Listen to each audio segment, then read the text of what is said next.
Hello guys, welcome to another lesson. Today we would like to explain you how to do flicking twist in cha-cha-cha. Let's get started.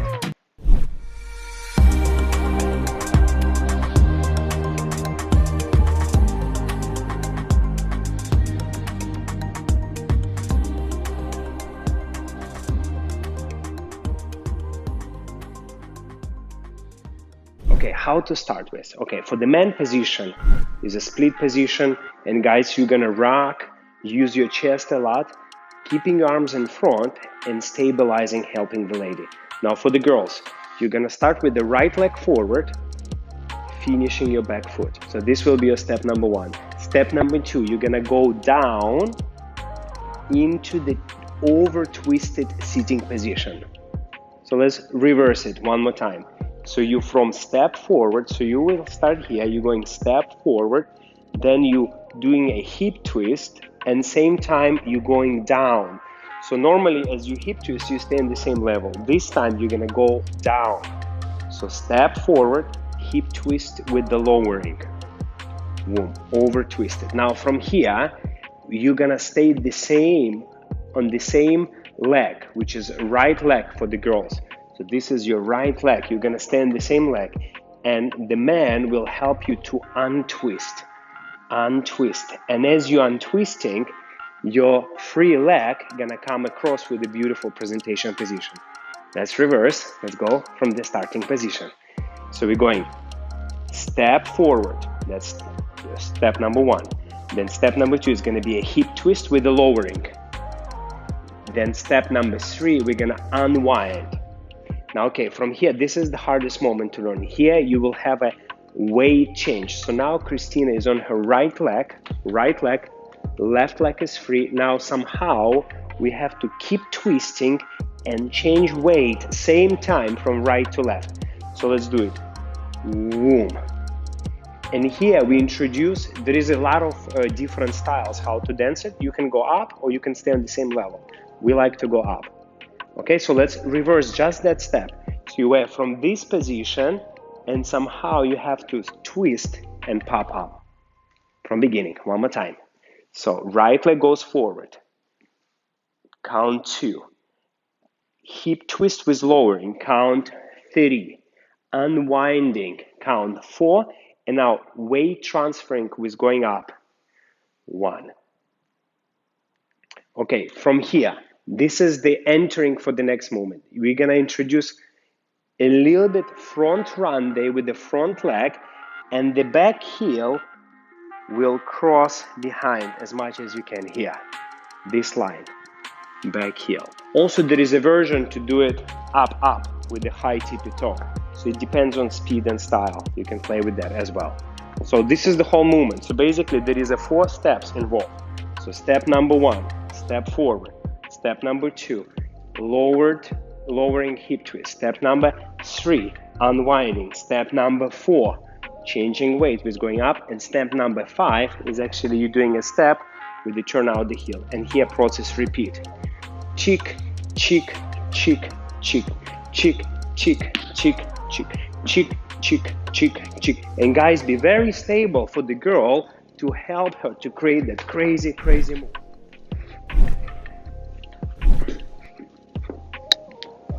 Мне туфля зацепилась.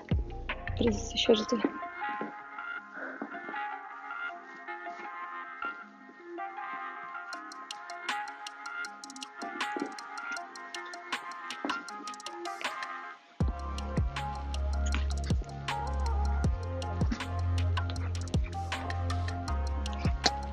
All right, so let me share some women's perspective on that move. So first and foremost, when you do any twisting action in dancing, and in this particular case, the female dancer should keep her shoulder and her framing towards the partner. So a lot of times, ladies, they do some mistakes like this. They start turning like that together with their hips and their shoulders because it's a little bit more convenient, I know that. But what it does for you, you will lose your speed and your mobility there. So because the music is so fast and the action is so fast, if you twist your shoulder together with your hips, you will be extremely slow. Nevertheless, your partner will struggle a little bit. So basically, this is one of the most important things. You keep your shoulder and your arms and your framing towards the partner. Of course, you will have slightly like a mild twist in your chest towards the hips, but I'm trying to resist constantly and resist against my hips. So the next motion, let's say when I swiveling, so my hips now towards the right, but my arms and my chest is resisting towards the left. So now I twisted my hips to the left, my arms and my chest is resisting against the hips, and I'm finished the same way. So every single move in that particular dance figure, I'm trying to do with the resistance. So my hip go one way, my chest and my shoulder kind of pulling against it. Yeah, I will show you an exercise how to improve that. First, you have to bring your feet together and rotate your hips around on the maximum what you can do, but try to keep your shoulders square and looking toward the front. Like this, you will feel a resistance between that hip bone and your shoulder. So you will feel like you're stretching the elastic there, like a cross connection between here to here. Now change your hip, but resist with your shoulder. So that exercise is actually very hard to do because you have to create a very strong elastic and resistance in your body, in your core area in particular. So I'm rotating my hip and resisting with the shoulder. So that would be perfect exercise to train that feeling, how to sense and feel that resistance. So let's move on with another tip.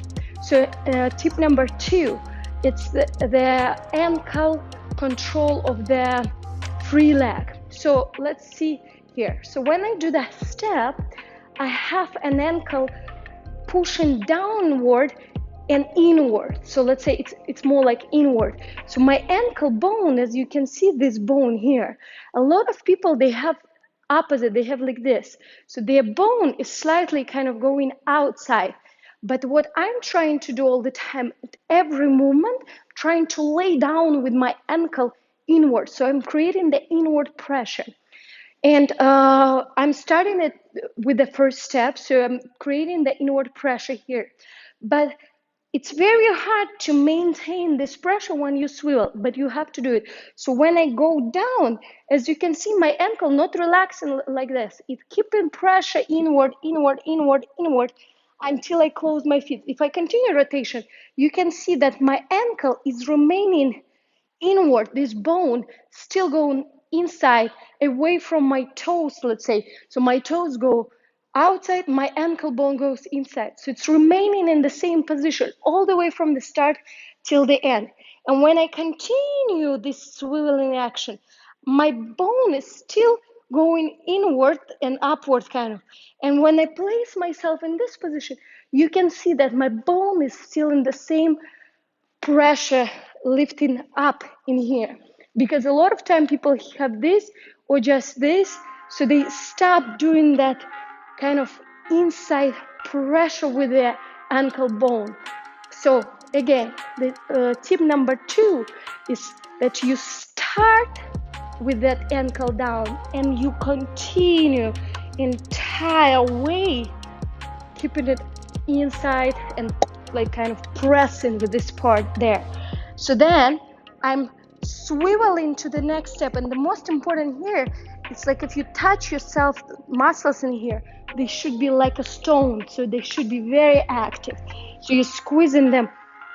From there, you squeeze, squeeze, squeeze, squeeze, squeeze. So if you have a very free and the wind go through, it's not good. So you have to keep that engagement and inner pressure in that inner thighs area, very important. So that will be tip number 3. So when you went here, you keep pressing, squeeze, squeeze, squeeze, squeeze, squeeze, boom. And guess what? We continue squeezing our inner thighs Even though, let's say, this leg is free, right? It seems like we can relax. No, we don't relax in this inner thigh area, because let me show you one thing. So look how, let's say, I can move on that standing leg. You see, basically I'm just rotating on the standing leg all the way around, right? But my other leg is kind of like glued towards the standing leg. What it does for you, ladies, it gives you so much more speed and aesthetic beauty, because when I twist it, you see how fast I'm already on that leg. So a lot of people, they do this. They start turning, they disconnect the inner thighs, and then this leg is so lazy and late come in the count. But we don't have that time. So basically what I'm suggesting you, imagine you holding the pencil there, and you can even practice yourself there and there, there and there. And if you don't have partner, no worries, use a chair or kitchen counter, and you will see how by just twisting your standing, which is left leg, by twisting my standing leg and just leaving alone that other leg and squeezing inner thighs, the other leg just follow basically my direction. And then I'm right away, just the only thing that I left to do is just weight transfer. So it saves a lot of time, plus it's very beautiful, as I said before. So those would be 3 tips. So again, let's recap. Tip number 1 is your shoulder position towards the partner all the time. So I'm trying to resist with my hip. And even if my hip goes really far, so as you can see, right, it's a lot of ricochet in my body. So, but I'm still resisting it with the upper body. It's number 1. Number 2 is your ankle. Ankle keeps inward pressure of the working leg. Keep it inward, keep it inward. And then tip number 3, it's squeeze your inner thighs. Squeeze your inner thighs. All right, keep practicing. I don't suggest you to do too many steps. You can do this version of steps. You start here on this hip. As the girl step forward, you do transferring weight, no hip 2. You change weight on the 3 as she unwinding. You transfer weight on count 4, and on count 1, you're gonna go replace. But again, I sometimes do this step, sometimes not, because that's not my priority. My priority is number 1 is actually to give girl stability and comfort when she does that kind of difficult movement. So how can you give that? Stay in split position, one heel up, one heel down, tummy in, chest forward. Keep your arms in front of her, in front of you for the girl to use. So she has a feeling of stability, and then she will use your arms as much as she needs to. And once you feel that she's together with you, you can a little bit start giving her counter twist to increase that move. All come from the feeling and listening to each other's bodies. For more secrets, please join our learning platform, and see you next time.